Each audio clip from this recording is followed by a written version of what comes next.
Hola, sea usted muy bienvenido, sea muy bienvenida. Es un gusto poder tenerle con nosotros para ocuparnos del estudio de las lecciones de la escuela sabática. Estamos iniciando un nuevo trimestre, el último trimestre de este año 2024.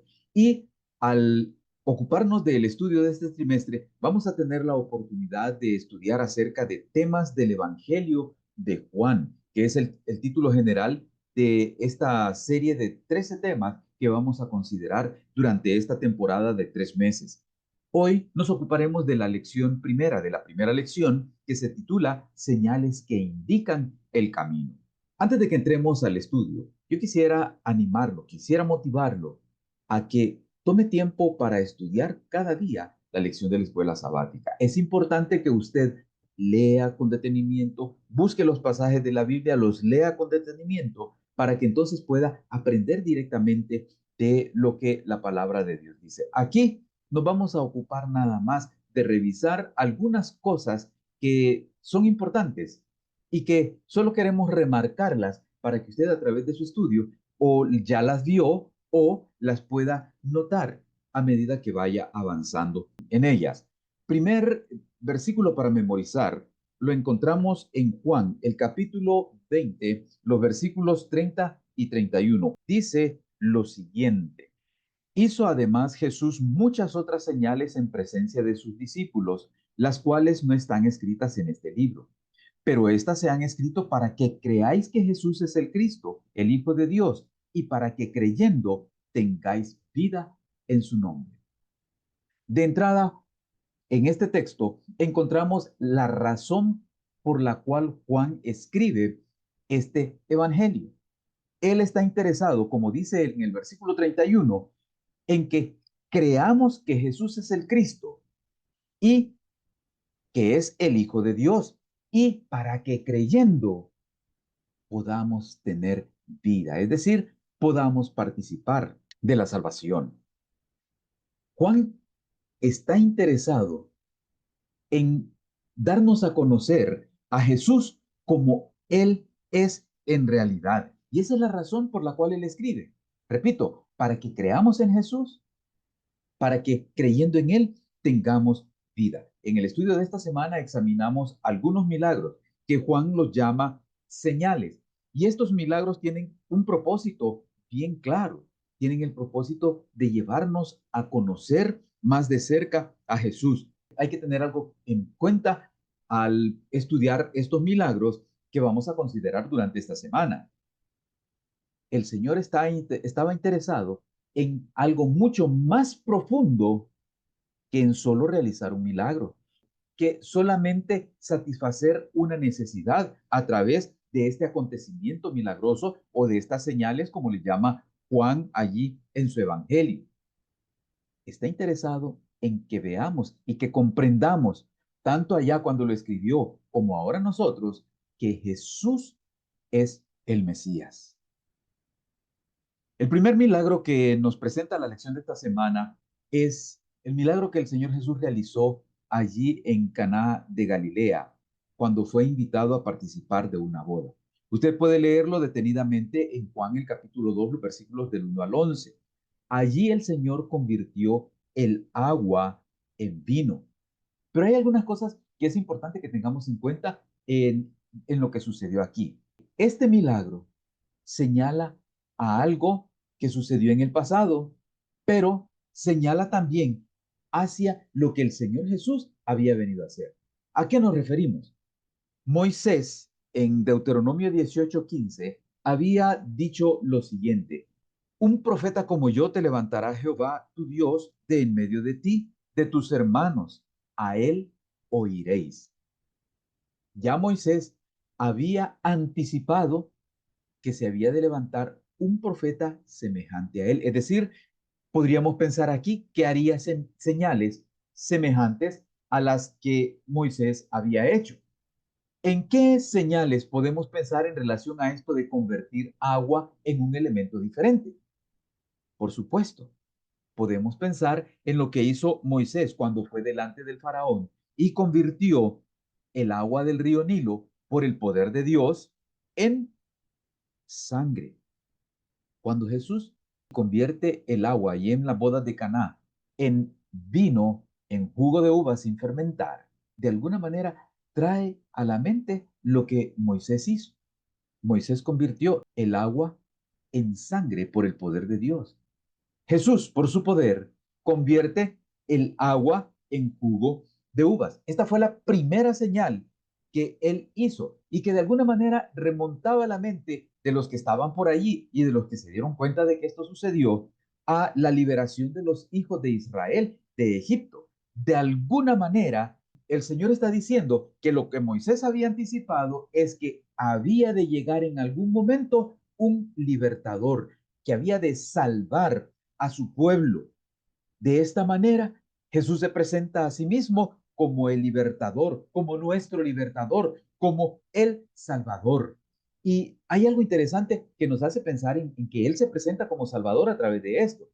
Lo hace a partir de agua que es depositada cuando Él lo pide que se haga de esa manera en tinajas que estaban destinadas para la purificación ritual de los judíos. Así es que hay una relación entre el milagro de Jesús y la salvación, entre el milagro de Jesús y la liberación. Pero todavía hay algo más a lo que yo quiero llamar su atención. Cuando usted lee con detenimiento y cuando llega al final de este milagro, allí en Juan 2, usted encuentra algo interesante que sucedió. El Señor Jesús dijo que era lo que había de hacerse. Cuando se tuvo en cuenta y se hizo lo que él había dicho que se debía hacer, sucedió el milagro. ¿Y cuál fue el resultado de esto? Este principio de señales hizo Jesús en Caná de Galilea y manifestó su gloria. Y note, esto es el resultado.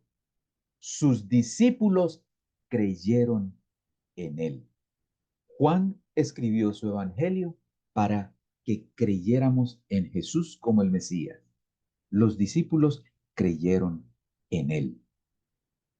La segunda señal que hizo en Galilea el Señor Jesús la encontramos en Juan capítulo 4, versículos 46 al 54. En esa oportunidad, el Señor Jesús sana al hijo de un oficial romano. Pero hay algo interesante que sucede en esta oportunidad cuando el Señor está hablando con este oficial. Jesús le dijo, si no veis señales y prodigios, no creeréis. Al pensar en esto que el Señor Jesús le dijo a este oficial romano, me pregunto, ¿qué es primero? ¿Que se haga un milagro para creer o creer para que se haga el milagro? El Señor Jesús enfrenta a este oficial con una situación. Parece dura el planteamiento que hace el Señor Jesús, pero el Señor Jesús le dice a este funcionario que de alguna manera, para poder sanar a su hijo, él tiene que creer en primer lugar en él, en Jesús, para que entonces Jesús pueda hacer el milagro que él necesita. Sí, a veces el Señor permite que haya milagros que se den para que podamos creer, pero muchos milagros necesitan que primero creamos para entonces poder recibir el milagro que necesitamos en esa oportunidad.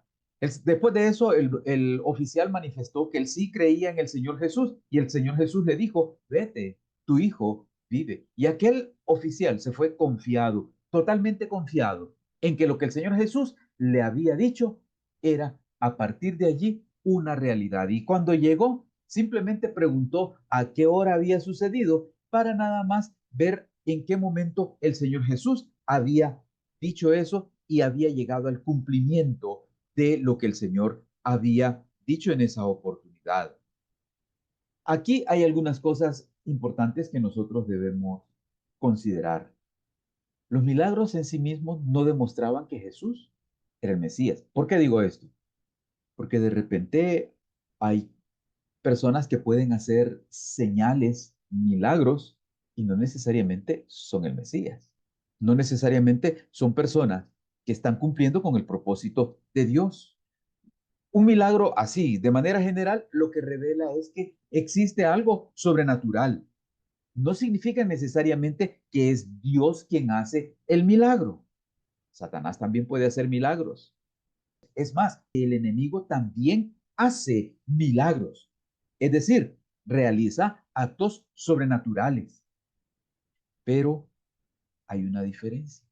Cuando nosotros creemos en Jesús, cuando nosotros ponemos nuestra confianza en Jesús, de Él podemos recibir lo que necesitamos. Hay algunos criterios que a través del estudio de la palabra de Dios necesitamos desarrollar para comprender, para darnos cuenta cuando un milagro proviene de Dios o si no proviene de Dios. El tercer milagro que encontramos en la lección de esta semana es el que realizó el Señor allí junto al estanque de Betesda. El Señor fue allí junto al estanque de Betesda, donde había muchas personas que estaban esperando, según creían ellos, y usted puede leer esto en Juan 5 del 1 al 9. Ellos creían que un ángel venía a cada tanto, movía las aguas, y después del movimiento de esas aguas, el primero que entraba allí había de ser sano. Esa era la creencia que había en esa época. Ahora, el Señor Jesús se dirige a un hombre que había estado enfermo durante 38 años. Era paralítico. Así es que viene donde el paralítico y le plantea una pregunta. Allí en Juan el capítulo 5 y el versículo 6, cuando Jesús lo vio acostado y supo que llevaba ya mucho tiempo así, le dijo, ¿quieres ser sano? La respuesta a la pregunta parece obvia, pero el Señor Jesús está interesado en algo que va mucho más allá. Dijimos hace un momento que los milagros de Jesús van mucho más allá que solo el acontecimiento, que solo el hecho en sí mismo, que solo la señal en sí misma. Va a algo más profundo. Y el Señor estaba interesado en saber si aquel hombre realmente deseaba ser sano. Tenía 38 años. Quizá ya podía haber hecho de eso su estilo de vida y se sentiría contento. Es cierto que estaba ahí en el estanque esperando poder entrar al agua para poder ser sano, pero el Señor quería estar seguro de que él quería ser sano. El hombre, en su respuesta, da a entender que, por supuesto, él quiere curarse. ¿Cuál era el problema de este hombre? Este hombre estaba buscando sanidad donde en realidad no había sanidad. Él necesitaba recurrir y estaba delante de aquel que realmente podía ser un milagro para él, pero él no sabía delante de quién estaba, delante de quién él estaba. Es más, cuando Jesús le dice que se levante, que tome su camilla, el hombre no sabe quién es Jesús. Lo que sigue después del versículo 9, usted se puede dar cuenta que el hombre no sabía quién era el que le estaba hablando. El Señor, es más, ni le pide en esta oportunidad que haga una demostración de fe o que exprese que tiene fe en el Señor Jesús. Sencillamente el Señor hace el milagro para él. En el libro El deseado de todas las gentes hay un pensamiento interesante que quiero leer para usted. Dice, Jesús no pide a este enfermo que ejerza fe en él. Dice simplemente, levántate, toma tu lecho y anda. Pero la fe del hombre se aferra a esa palabra. En cada nervio y músculo pulsa una nueva vida y se transmite a sus miembros inválidos una actividad sana. Sin la menor duda, dedica su voluntad a obedecer a la orden de Cristo y todos sus músculos le responden. De un salto se pone de pie y encuentra que es un hombre activo. Jesús no le había dado seguridad alguna de ayuda divina. El hombre podría haberse detenido a dudar y haber perdido su única oportunidad de sanar, pero creyó la palabra de Cristo y al obrar de acuerdo con ella, recibió fuerza. Es curioso que más tarde el Señor Jesús se encontró con él y le dijo, de acuerdo a lo que dice Juan 5:14, mira, has sido sanado, no peques más para que no te venga algo peor. Aquí quisiera llamar su atención a algo. No siempre las enfermedades o las dolencias que tenemos se deben a pecados que hayamos cometido, pero en muchos casos sí son el resultado o son más bien la consecuencia de nuestros pecados. Hemos mencionado hasta este momento, hemos considerado los tres milagros, las tres señales que se nos presenta en la lección de esta semana. El agua convertida en vino en la boda de Caná de Galilea, el hijo del oficial romano sanado y el paralítico el estanque de Betesda. ¿Qué tienen en común estos tres milagros? Si usted observa algo, todas estas señales suceden cuando se hace caso a la palabra del Señor, cuando se toma en cuenta la palabra del Señor, cuando se sigue, se cree y se acepta la palabra del Señor.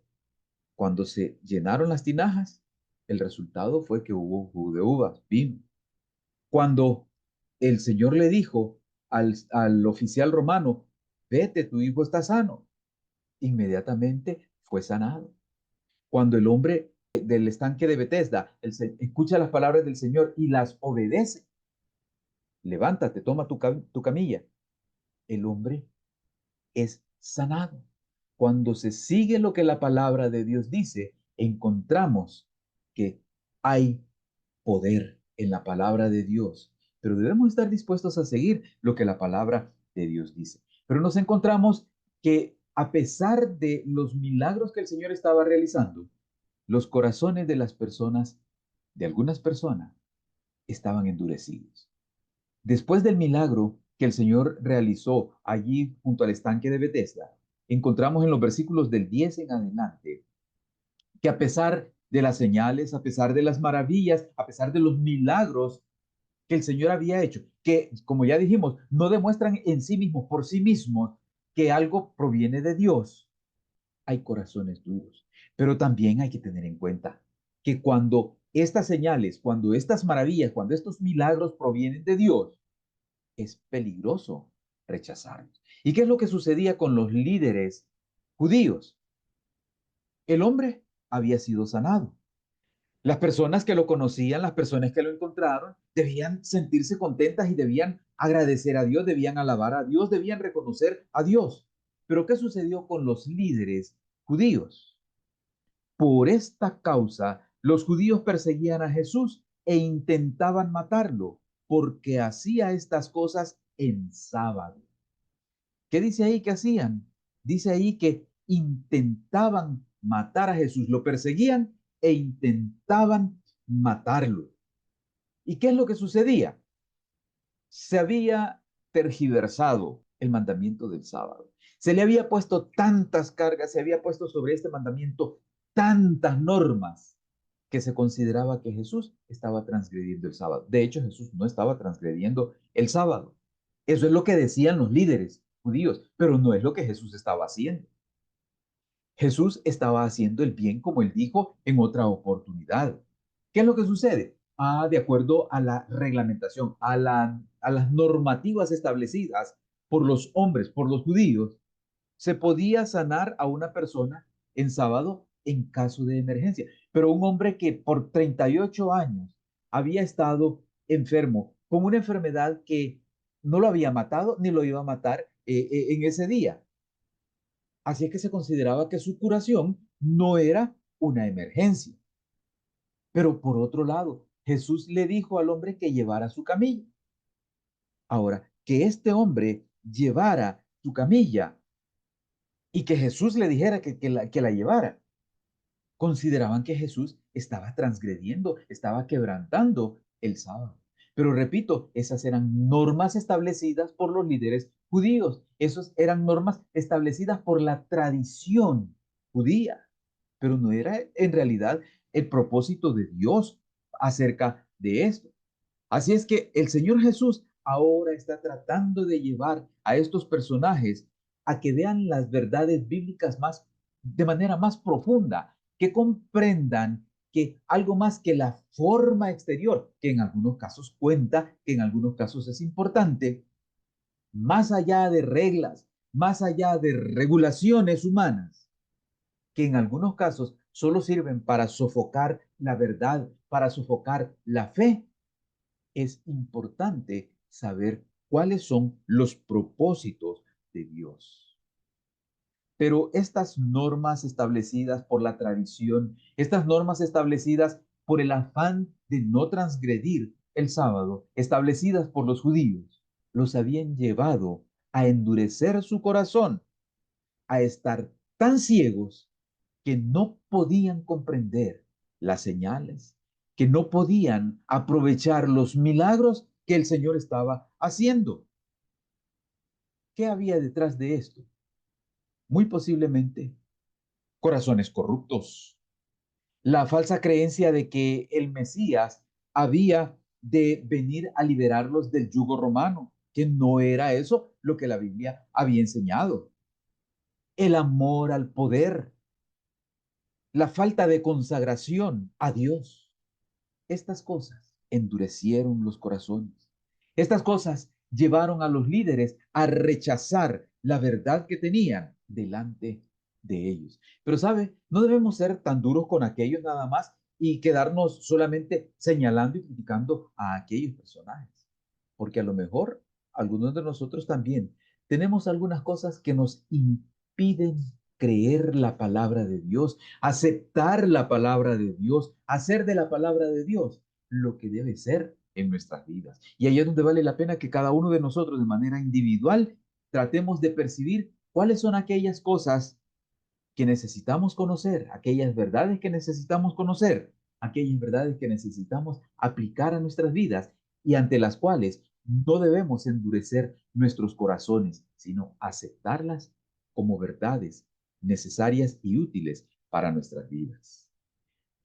Pero el Señor Jesús hizo algunas afirmaciones después de ese milagro que realizó allí junto al estanque de Bethesda. Y es que hay algo interesante. Juan ocupa 9 versículos nada más para hablar acerca del milagro. Pero del versículo 10 en adelante hasta el final del capítulo, él se ocupa de presentar a Jesús. Él se ocupa de mostrar quién es Jesús, de describir a Jesús, de presentar a aquel que realizó el milagro.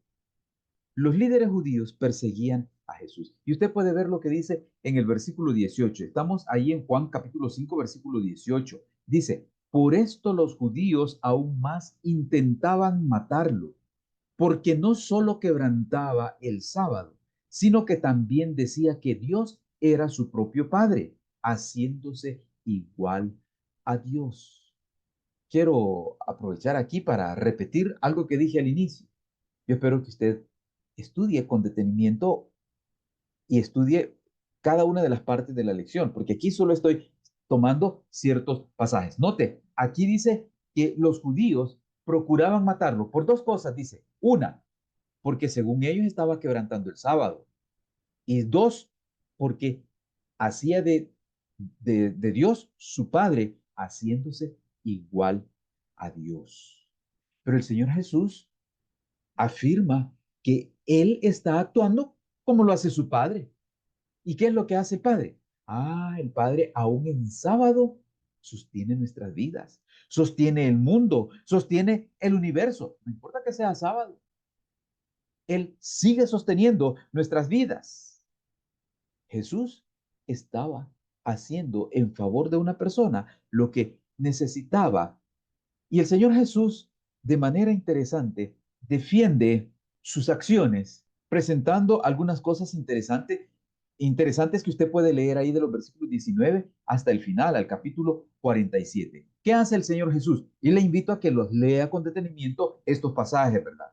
En primer lugar, el Señor Jesús explica que Él tiene una relación íntima, personal, con su Padre Celestial.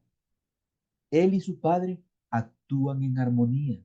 Él y su Padre actúan de acuerdo a la misma voluntad, de acuerdo a los mismos propósitos. Tan es así que el Señor incluso tiene poder para juzgar a las personas, pero no solamente eso, también tiene poder para resucitar a los muertos. Eso usted lo puede leer en los versículos 25 al 30 del capítulo 5. En segundo lugar, la otra afirmación que hace el Señor Jesús es llamar testigos. ¿Qué testigos llama el Señor Jesús? Podríamos mencionar así rápidamente lo siguiente. Él llama como testigo a Juan el Bautista, que vino a preparar el camino. Eso está en los versículos 31 al 35. Los milagros que él realiza, eso lo puede leer en el versículo 36 de Juan 5. Los milagros atestiguan de quién es Jesús llama como su testigo a su Padre Celestial en los versículos 37 y 38. Llama también como su testigo a las Escrituras, de acuerdo a lo que dice en Juan 5:39. Cada uno de estos testigos, cada uno de estos que el Señor está llamando como sus testigos, testifica, da testimonio en favor de Jesús. Y la tercera afirmación que hace el Señor Jesús, pone delante de sus acusadores la misma condena que ellos estaban poniendo. Llama a Moisés, digamos así, como un testigo en contra de ellos, como aquel que los acusa a ellos. ¿Por qué razón? Moisés los acusa, aunque ya en ese momento no estaba allí entre ellos, ¿verdad? Porque él había indicado que se había de levantar un profeta semejante a él. Y quiero aquí leer para ustedes los versículos 45 al 37. Vean lo que dice. No penséis que yo voy a acusaros delante del Padre. Moisés, en quien tenéis vuestra esperanza, es quien os acusa. Porque si creyerais a Moisés, me creeríais a mí, porque de mí escribió él. Pero si no creéis a sus escritos, ¿cómo creeréis a mis palabras? ¿Se da cuenta? Y aquí encontramos algo que es muy importante. Si yo rechazo el Antiguo Testamento, si yo dejo de lado lo que el Señor me dice en todos los escritos de su palabra, desde el Génesis hasta el Apocalipsis, pero si yo pensando así, ¿verdad? Lo que sucede con algunas personas, algunos cristianos, dicen que ya el Antiguo Testamento era para el pasado y que eso ya no. Pero si yo rechazo lo que dice el Antiguo Testamento, ¿cómo voy a creer en Jesús? ¿Cómo voy a creer lo que la palabra dice acerca de Jesús? Jesús afirmó que Él era quien decía ser. Por eso nosotros debemos tener en cuenta lo que la palabra de Dios dice, lo que Dios nos dice en su palabra. Fíjense que cuando nosotros tenemos en cuenta la palabra de Dios, podremos recibir de Dios lo que Él quiere para nuestras vidas. Leo nuevamente del libro El deseado de todas las gentes el pensamiento siguiente. El pecado nos separó de la vida de Dios. Nuestra alma está paralizada. Por nosotros mismos somos tan incapaces de vivir una vida santa. Son muchos los que comprenden su impotencia y anhelan esa vida espiritual que los pondría en armonía con Dios. Luchan en vano para obtenerla. En su desesperación claman, miserable hombre de mí, ¿quién me librará del cuerpo de esta muerte? Alcen la mirada a estas almas que luchan presa de la desesperación. El Salvador se inclina hacia el alma adquirida por su sangre, diciendo con inefable ternura y compasión, ¿quieres ser sano? Él os invita a levantaros llenos de salud y paz. No esperéis hasta sentir que sois sanos. Creed en su palabra y se cumplirá. Poned vuestra voluntad de parte de Cristo. Quered servirle y al obrar de acuerdo con su palabra, recibiréis fuerza. Cualquiera sea la mala práctica, la pasión dominante que haya llegado a esclavizar vuestra alma y cuerpo por haber cedido largo tiempo a ella, Cristo puede y anhela libraros. Él impartirá vida al alma de los que estabais muertos en vuestros delitos. Librará al cautivo que está sujeto por la debilidad, la desgracia y las cadenas del pecado.